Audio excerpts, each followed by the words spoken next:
नमस्कार दोस्तों, स्वागत है आपका हमारे YouTube चैनल जरदारी क्लासेस में। दोस्तों, इंडियन पॉलिटी का आज ये 14 लेक्चर है जिसमें हम यहाँ पे संघीय मंत्री परिषद के बारे में चर्चा करेंगे। संघीय मंत्री परिषद में जितने भी मंत्री आते हैं, जैसे प्रधानमंत्री हो गए, और प्रधानमंत्री के अलावा जितने भी मंत्री आते हैं, मंत्रिमंडल में जो भी मंत्री आते हैं, और मंत्री कितने प्रकार के होते हैं, साथ ही साथ यहाँ पे जानेंगे मंत्री परिषद और मंत्रिमंडल में क्या अंतर होता है। ये सारी चीजें हम यहाँ पे डिस्कस करेंगे क्योंकि काफी इंपॉर्टेंट ये टॉपिक होने वाला है आज का। और दोस्तों, आपको बता दें, इससे पहले हम आपको जो लास्ट टॉपिक था हमारा वो था उपराष्ट्रपति। उम्मीद करते हैं वहां तक आपके सारे कॉन्सेप्ट क्लियर हो गए होंगे। और आपको अगर वीडियो अच्छी लग रही है, सीरीज अच्छी लग रही है, तो कमेंट बॉक्स में अपनी राय जरूर दिया करें। तो चलिए दोस्तों, आज की वीडियो शुरू करते हैं। दोस्तों, शुरुआत करते हैं आर्टिकल 74 यानी अनुच्छेद 74 से। अनुच्छेद 74 क्या कहता है? राष्ट्रपति को सहायता और सलाह देने के लिए एक मंत्रिपरिषद होगा जिसका प्रमुख कौन होगा?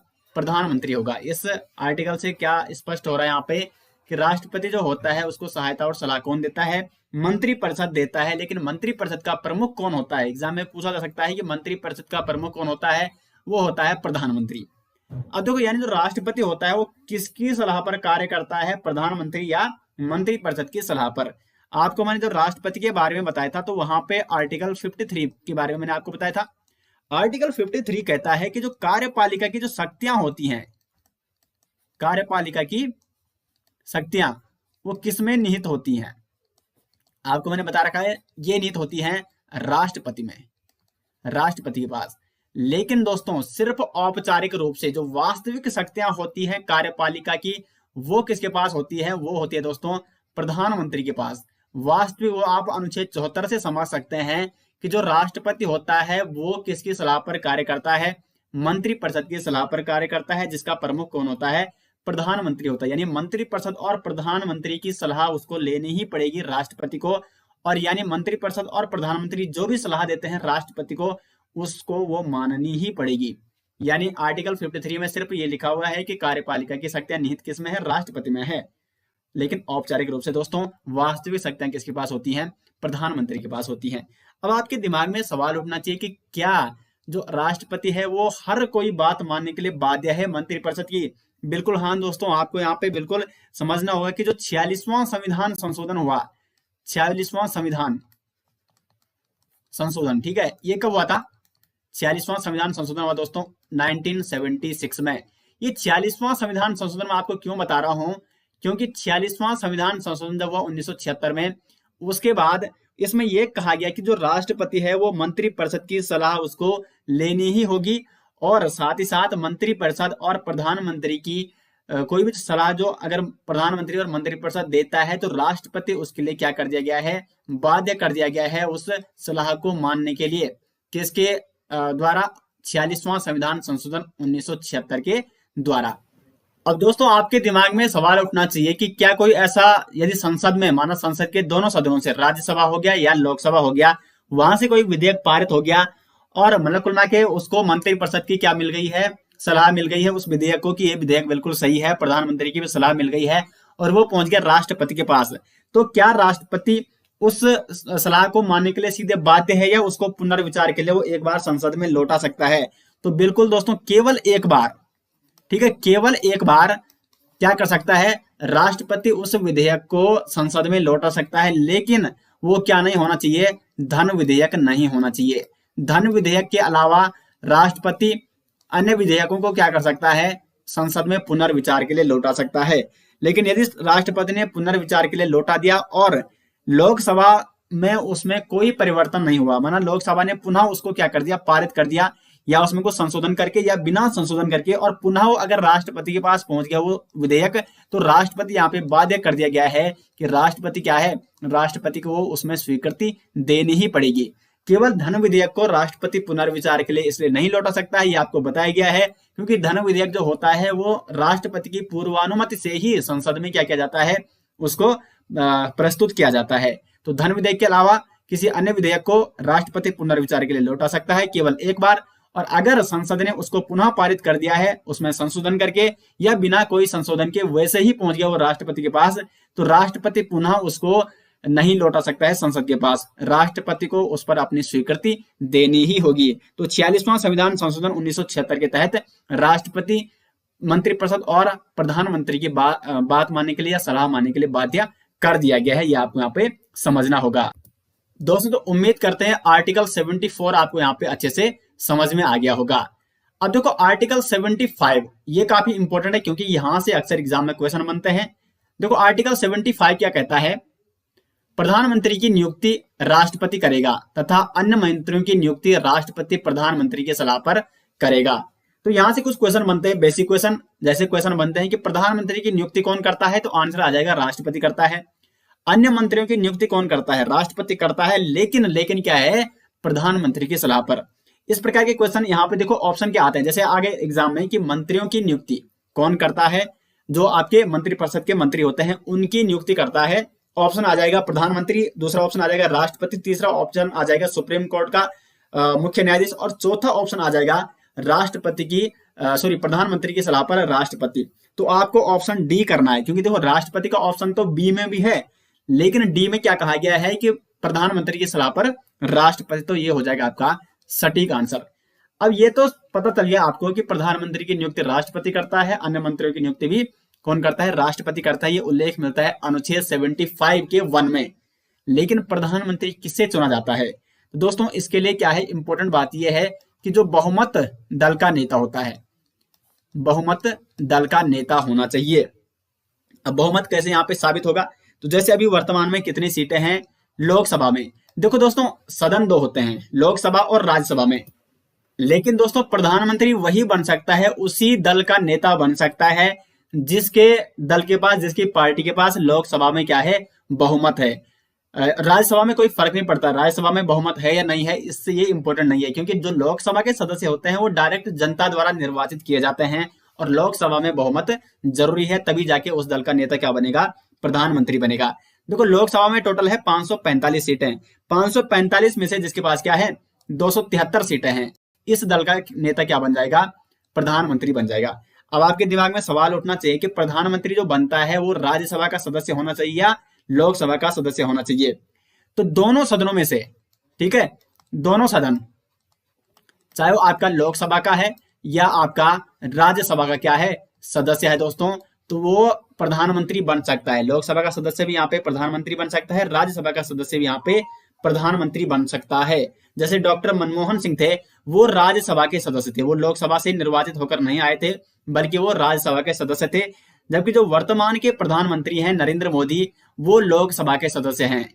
तो कुल मिला के बहुमत दल का नेता होना चाहिए, इंपॉर्टेंट है, चाहे वो फिर लोकसभा का सदस्य है या राज्यसभा का सदस्य है, इससे कोई फर्क नहीं पड़ता है। एक और इंपॉर्टेंट फैक्ट ये है यहाँ पे, क्या कोई ऐसा व्यक्ति प्रधानमंत्री बन सकता है जो लोकसभा का सदस्य भी नहीं है और राज्यसभा का सदस्य भी क्या है, नहीं है। तो बिल्कुल दोस्तों कोई भी व्यक्ति यहाँ पे क्या है, प्रधानमंत्री बन सकता है, लेकिन शर्त क्या है यहाँ पे, 6 मंथ में उसको किसी न किसी यहाँ पे या तो लोकसभा का सदस्य बनना पड़ेगा या राज्यसभा का सदस्य उसको बनना पड़ेगा। 6 मंथ में उसको, 6 मंथ का उसके पास टाइम दिया जाता है, यानी सिर्फ 6 महीने तक कोई भी व्यक्ति, आप में से भी कोई व्यक्ति क्या बन सकता है, प्रधानमंत्री बन सकता है। लेकिन शर्त क्या है, वो बहुमत दल का नेता होना चाहिए, यानी जिस दल का बहुमत है वो दल जिसको कहेगा, उस दल का जो अध्यक्ष होता है वो दल जिसको कहेगा प्रधानमंत्री बनाने के लिए, तब चाहे वो व्यक्ति लोकसभा का सदस्य है, चाहे राज्यसभा का सदस्य है, चाहे नहीं है। तो अगर नहीं है तो 6 महीने तक उसको लोकसभा और राज्यसभा में से किसी एक सदन का क्या होना चाहिए, सदस्य उसको होना पड़ेगा, तब जाके वो प्रधानमंत्री के लिए क्या होगा, योग्य होगा। तो ये आप समझ गए होंगे यहाँ तक। अब कई बार क्या होता है कि लोकसभा में किसी भी पार्टी को बहुमत नहीं मिल पाता है, तो उस स्थिति में क्या होगा, तो उस स्थिति में माना देखो सपोज टोटल सीट कितनी है, लोकसभा में टोटल सीट है 545 और बहुमत के लिए कितनी चाहिए, 273 सीटें चाहिए बहुमत के लिए। कितनी सीट चाहिए, 273 सीट। अब माना किसी भी पार्टी को यहाँ पे 273 सीट प्राप्त नहीं हुई, मानो सपोज बीजेपी को, यहाँ पे मैं एग्जाम्पल आपको दिखाता हूँ, बीजेपी को 260 सीट प्राप्त हुई और कांग्रेस को यहाँ पे 250 सीटें मिली और कुछ अन्य सीटें अन्य पार्टी को मिल रखी है। अब यहाँ पे किसी भी दल के पास, किसी भी पार्टी के पास क्या नहीं है, बहुमत नहीं है, तो इस स्थिति में सरकार किसकी बनेगी, क्योंकि सरकार बनाने के लिए चाहिए टोटल 273 सीटें। तो इस स्थिति में राष्ट्रपति क्या करता है, राष्ट्रपति अपने विवेकानुसार किसी पार्टी के नेता को प्रधानमंत्री बना दिया। माना सपोज बीजेपी की पार्टी को यहाँ पे ज्यादा सीट का अभी किसके पास है, बीजेपी के पास है, तो इनको मौका पहले दे दिया, या इस पार्टी से किसी व्यक्ति को बना दिया पीएम, और फिर इस प्रधानमंत्री को कहता है कि कुल मिला के टोटल बहुमत यहाँ पे हासिल करो। अब इनको बहुमत के लिए क्या चाहिए, 13 सीट चाहिए।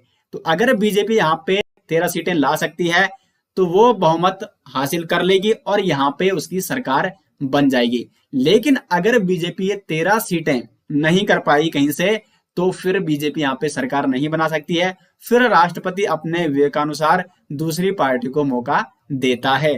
तो ये स्थिति हो गई। यदि यहाँ पे क्या है, किसी भी पार्टी के पास बहुमत नहीं है तो कुल मिलाकर राष्ट्रपति यहाँ पे अपने विवेकानुसार डिसीजन लेता है। दोस्तों, तो अभी तक हमने यहाँ पे प्रधानमंत्री के बारे में बात की कि किस प्रकार से कौन व्यक्ति प्रधानमंत्री बन सकता है।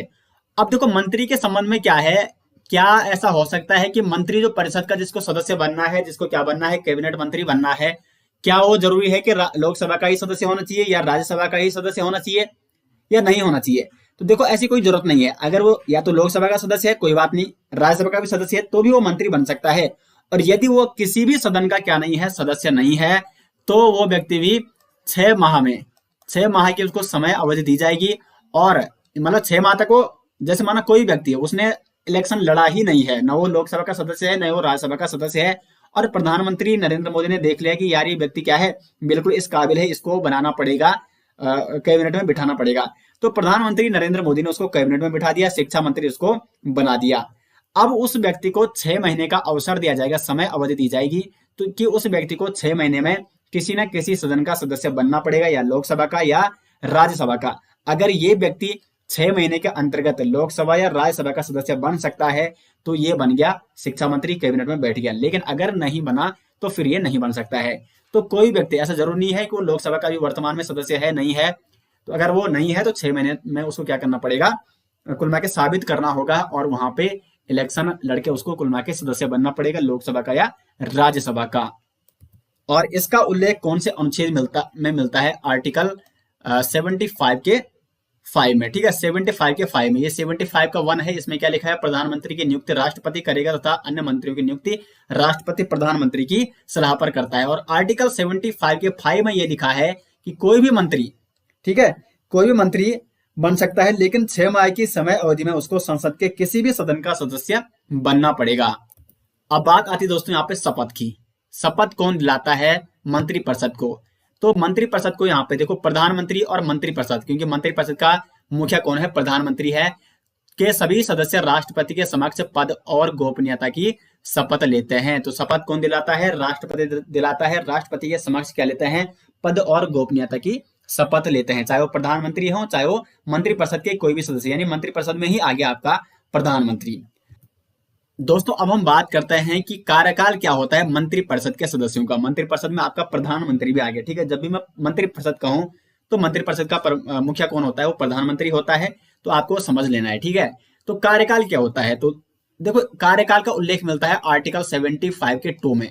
क्या कहा गया इसमें? राष्ट्रपति के प्रसाद पर्यंत तक। अब ये प्रसाद पर्यंत क्या होता है, ये आपको पहले समझना है। कुछ अन्य चीजें आपको यहाँ पे समझनी होगी।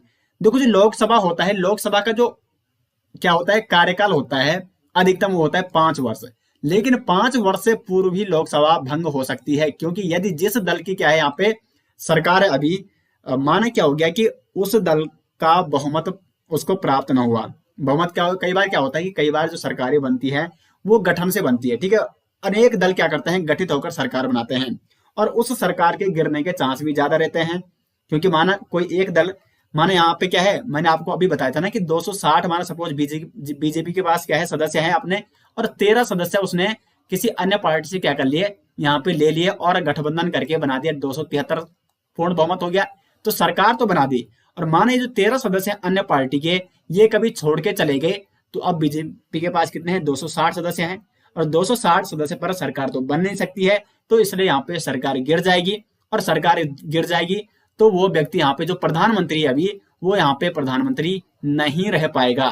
तो कुल मिला के यहाँ पे आपको ये समझना है कि राष्ट्रपति के प्रसाद पर्यंत तक फिर इस व्यक्ति को, राष्ट्रपति को अपना त्याग पत्र देना ही होगा।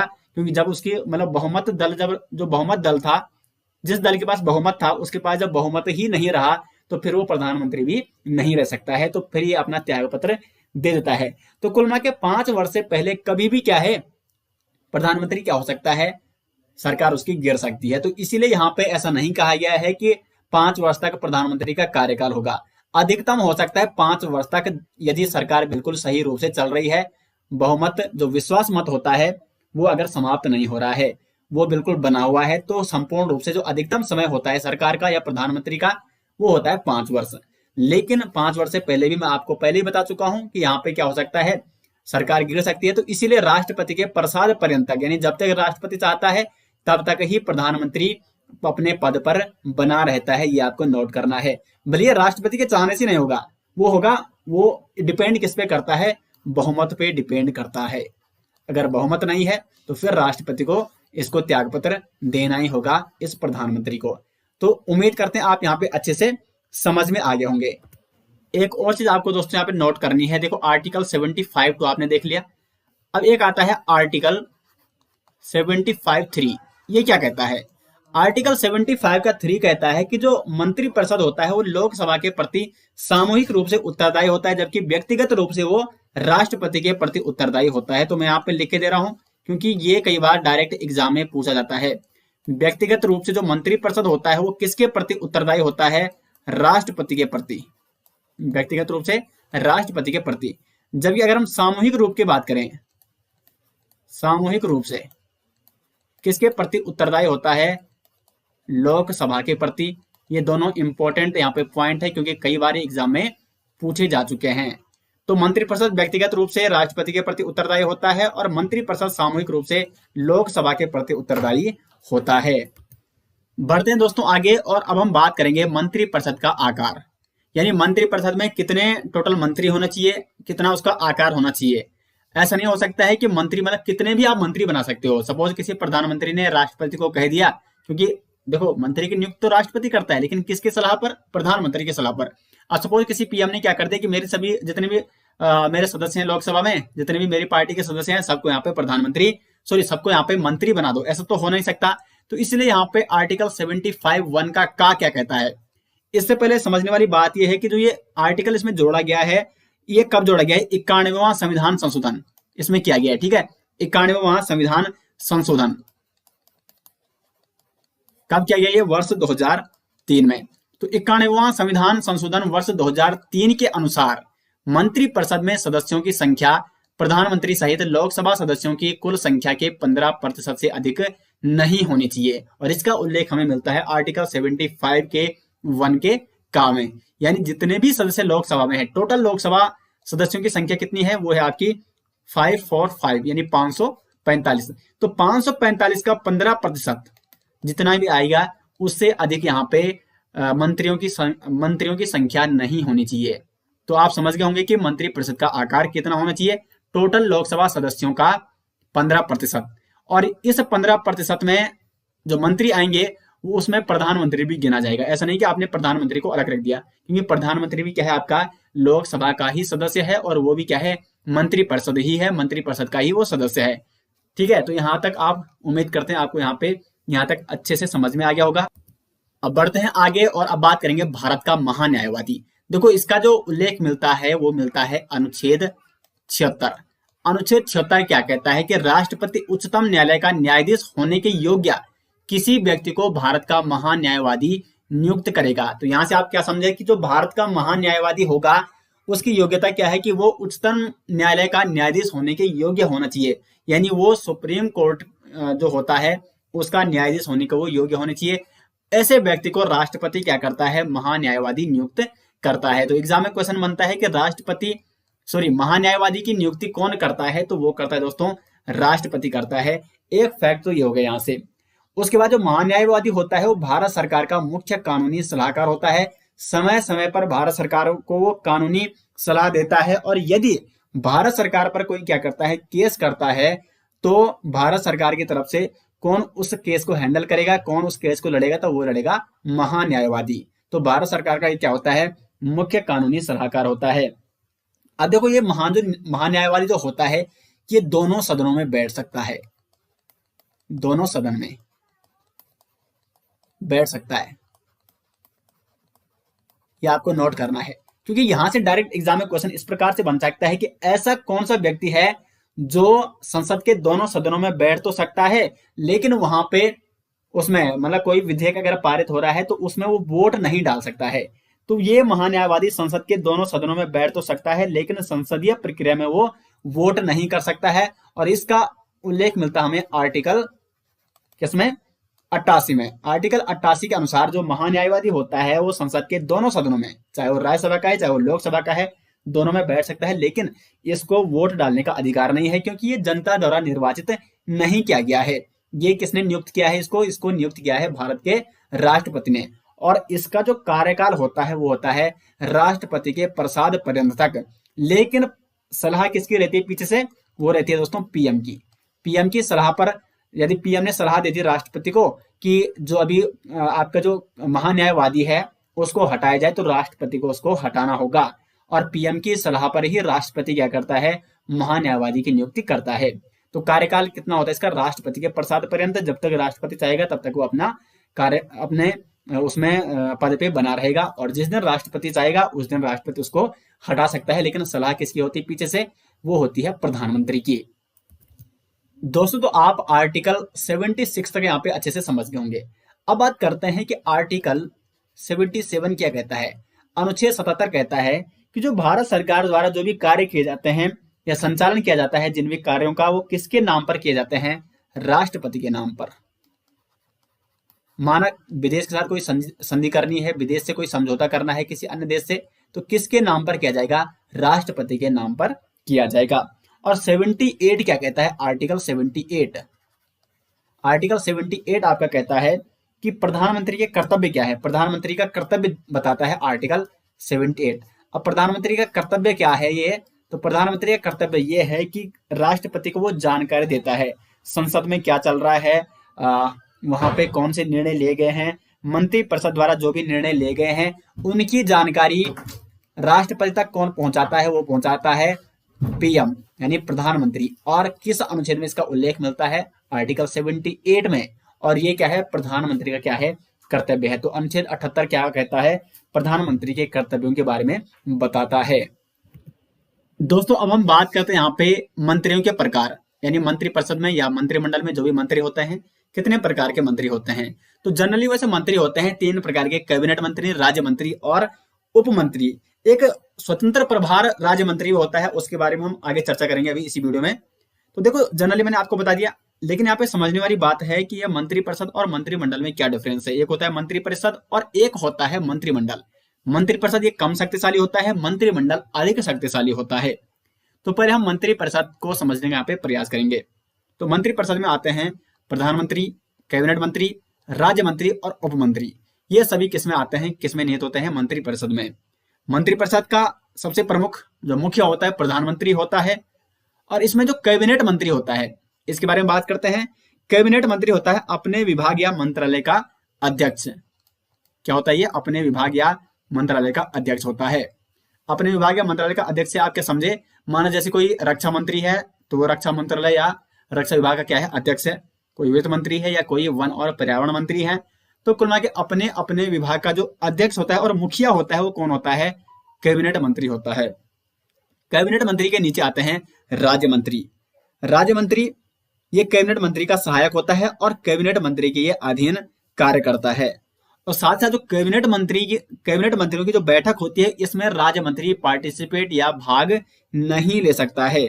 समझ गए आप, राज्य मंत्री कैबिनेट मंत्रियों की बैठक में भाग नहीं ले सकता है, क्योंकि राज्य मंत्री ये सहायक है किसका, कैबिनेट मंत्री का।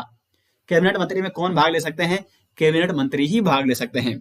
अब सपोज दोस्तों माना कभी क्या हो गया कि जो कैबिनेट मंत्री हैं, माना किसी मंत्रालय का कैबिनेट मंत्री क्या है, उपस्थित नहीं है, तो फिर उस समय क्या किया जाता है कि जो राज्य मंत्री है इसको दिया जाता है, क्या दिया जाता है, स्वतंत्र प्रभार। यहां पे मैं लिख के दे रहा हूं, स्वतंत्र प्रभार राज्य मंत्री। कुल मिला के जब कैबिनेट मंत्री क्या है, अनुपस्थित है, जब कैबिनेट मंत्री अनुपस्थित है तो उस समय राज्य मंत्री को यहाँ पे क्या किया जाता है, जिस विभाग का कैबिनेट मंत्री अनुपस्थित है उस विभाग के राज्य मंत्री को बनाया जाता है स्वतंत्र प्रभार राज्य मंत्री। ये कुल मिला के इसको संपूर्ण अधिकार वो मिल जाते हैं जो किसी कैबिनेट मंत्री के पास अधिकार होते हैं। और अब ये राज्य मंत्री जो कि बन चुका है स्वतंत्र प्रभार राज्य मंत्री, ये कैबिनेट मंत्रियों की बैठक में शामिल हो सकता है, क्योंकि अब उस विभाग का सबसे मुखिया कौन है, यही राज्य मंत्री है जो अभी क्या बन चुका है, स्वतंत्र प्रभार राज्य मंत्री।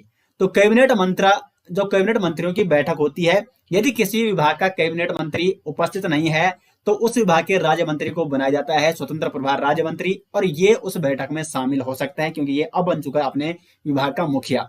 लेकिन जब कैबिनेट मंत्री वापस आता है तो फिर ये स्वतंत्र प्रभार राज्य मंत्री, जो पहले राज्य मंत्री था, तो फिर इसको राज्य मंत्री ही बनना पड़ता है। तो अब समझ गए होंगे आपकी स्वतंत्र प्रभार राज्य मंत्री क्या होता है।